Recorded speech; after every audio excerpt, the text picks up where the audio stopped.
Assalamualaikum warahmatullahi wabarakatuh. Kawan-kawan sekalian, kembali kita berjumpa di Jejak Semesta 65. Semoga kita semua dalam keadaan sehat walafiat, selalu dalam lindungan Tuhan Yang Maha Kuasa. Teman-teman sekalian, pada kesempatan yang baik ini kita ingin hadirkan satu uraian atau pandangan dari mantan jenderal, seorang mantan jenderal yang menyoroti tentang juga pemerintahan Pak Jokowi hari-hari ini. Berita tentang ini terkait dengan berita tentang ini kita ambil dari Demokrasi, Go.id, Agustus 6 Agustus 2027, yang dimuat pada 6 Agustus 2023, yaitu beliau adalah Majen TNI Soeharto, dari berlatar belakang marinir purnawirawan, saudara sekalian, yang menyoroti tentang meragukan, menyoroti tentang dugaan palsu, dugaan ijazahnya palsu Pak Jokowi itu yang beredar di mana-mana, saudara sekalian. Soal isu ijazah palsu, bukan isu bahwa sampai masuk persidangan dan lain sebagainya disoal, yang diragukan oleh banyak pihak tentang keabsahan ijazahnya Pak Jokowi di UGM itu, bahkan di SMA dan SMP sekalipun. Ini pemantiknya tentunya adalah seorang wartawan senior yang penulis buku Jokowi Undercover, yang kemudian masuk penjara kembali karena tetap konsisten dengan tuduhan itu, dan menyuarakan bahwa Jokowi itu tidak kuliah, tidak sekolah di SMA, tidak lulus itu. Kemudian apalagi ijazah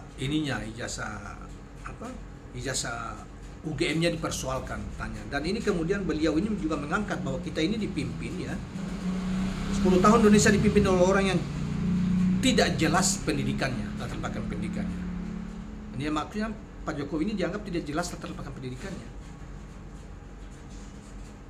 Nah, jadi ini sudah banyak orang bicara. Ini seorang jenderal, mantan jenderal, letnan jenderal, purnawirawan yang bicara menanggapi fenomena tentang ini, walaupun di dalam ini juga dia berbicara tentang hal-hal yang lain juga. Baiklah kawan-kawan sekalian, untuk mendapatkan informasi lengkap kira apa yang disampaikan oleh mantan jenderal ini tentang Pak Jokowi dan kebijakan rejim ini. Indonesia selama 10 tahun dipimpin oleh orang yang tidak jelas pendidikannya, katanya. Dalam dokumen yang beredar tertulis Dr. Andrus, tetapi dalam perkembangannya ditulis insinyur, katanya. 10 tahun kita dipimpin oleh orang yang gak jelas pendidikannya. Kalau orang Jawa bilang kolo dia pakai Dr. Andrus, tapi begitu jadi presiden saya lihat pakai insinyur, katanya. Kata mantan Komandan Marinir Letjen Purnawirawan Soeharto. Kata Soeharto, pemimpin Indonesia tidak menghargai sebagai seorang presiden, dan ini tidak memberikan baik bagi pendidikan, baik bagi rakyat. Kemudian juga beberapa yang saya lihat, cara berpakaian tidak ada penghormatan sebagai seorang presiden. Jadi kalau menurut saya tidak memberikan pendidikan yang baik kepada rakyat. Cara berpakaian presiden itu juga disorot, bahwa presiden kok berpakaiannya seperti itu, mungkin bagaimana tidak dijelaskan.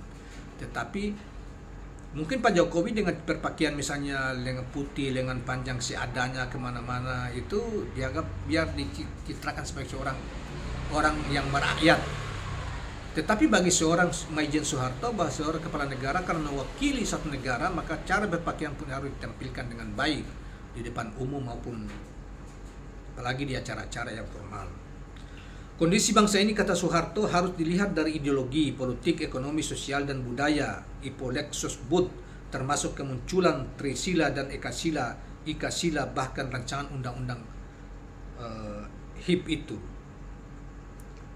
Kalau kita lihat dari hulunya, sesungguhnya dalam pemerintahan ini harus dilihat Ipolexosbud. Kita melihat di ideologi, kenapa kok dibiarkan saja perkembangan mulai Pancasila jadi Trisila dan Ekasila.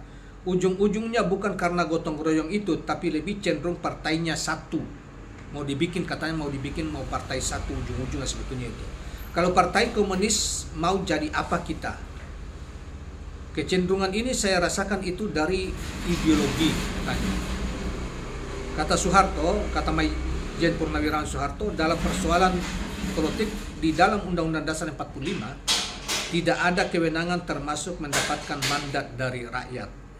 Saya baca Undang-Undang Dasar 45 dan Pancasila itu nggak ada kok yang mengarah ke partai kita. Mau tanya sekarang partai mana yang punya legal standing dari rakyat? Dari rakyat mereka kaya dan punya, dari rakyat mereka kaya dan punya uang, ya.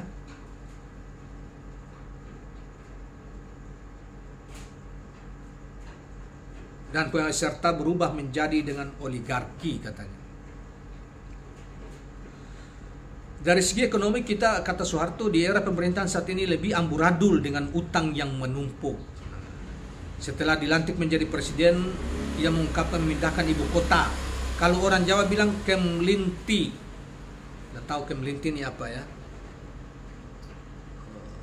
Nanti kita carikan ini, tapi mungkin pemirsa tahu apa yang dimaksud dengan Maijen Purnawirawan. Kemlinti bahasa Jawa ini apa artinya? Rasa malu di rejim Jokowi tidak ada katanya. Anak dan menantu menjadi wali kota, bahkan anak bungsunya dipromosikan menjadi calon wali kota Depok. Kalau menurut saya, sekarang budaya malu sudah tidak ada. Tidak ada katanya. Anaknya diangkat menjadi pejabat katanya. Nah, itulah saudara sekalian kritik dari seorang terhadap pemerintah, seorang purnawirawan jenderal, ya, letnan jenderal, bahkan mantan komandan marinir, pasukan elitnya Angkatan Laut kita, yang mengkritik dan menyoal tentang keadaan ini, termasuk kepemimpinan keadaan bangsa ini di bawah kepemimpinan Jokowi kurang lebih 10 tahun ini. Ekonomi dikatakan amburadul, KKN tidak ada malu-malunya, KKN merajalela, ya.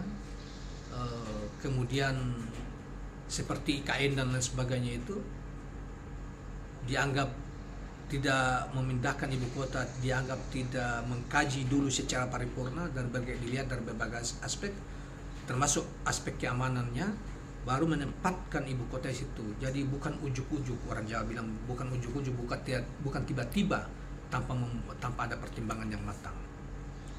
Oleh karena itu, saudara sekalian, dia mengatakan menarik itu bahwa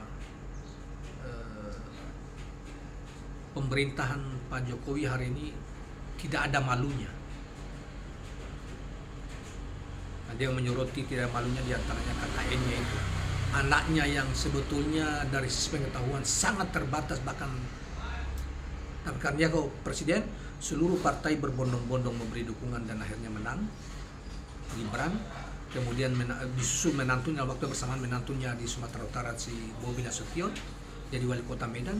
Kemudian ini dipromosikan anaknya Pak Jokowi yang bungsu lagi, si ini di Kesan, untuk di apa? Memang secara personal, ya, secara personal bahwa semua warga negara punya hak pilih dan dipilih. Tetapi di dalam demokrasi ada tata krama, ada etika yang harus dijunjung, di mana orang tuanya sebagai presiden itu tidak, mereka yang menjaga diri, menahan diri untuk tidak terjun di dalam kehidupan politik yang dapat diduga bisa menimbulkan konflik of interest tentang apa yang dimaksud KKN itu. Pak Soeharto, Bung Karno kurang lebih hampir 20 tahun berkuasa, tidak ada anaknya dijadikan gubernur atau apa. Padahal waktu itu kalau dia mau kan bisa aja. PNI sebagai pemenang pemilu partai yang dipimpinnya pada pemilu 1955 gitu. Kemudian Soeharto 32 tahun berkuasa, di mana Golkar menjadi pemenang selalu utama di sepanjang kekuasaannya. Tapi dia tidak menunjuk itu siapa-siapa untuk jadi gubernur DKI, anak-anaknya misalnya tidak pernah. Di bisnis iya, tetapi alasan mereka ya kita kan cari makan juga, bukan mengharap dari gaji yang sangat kecil dari bapaknya. Sebagai keluarga, sudah berkeluarga, dia harus bisnis untuk berkeluarga, untuk menghidupi keluarganya, itu benar.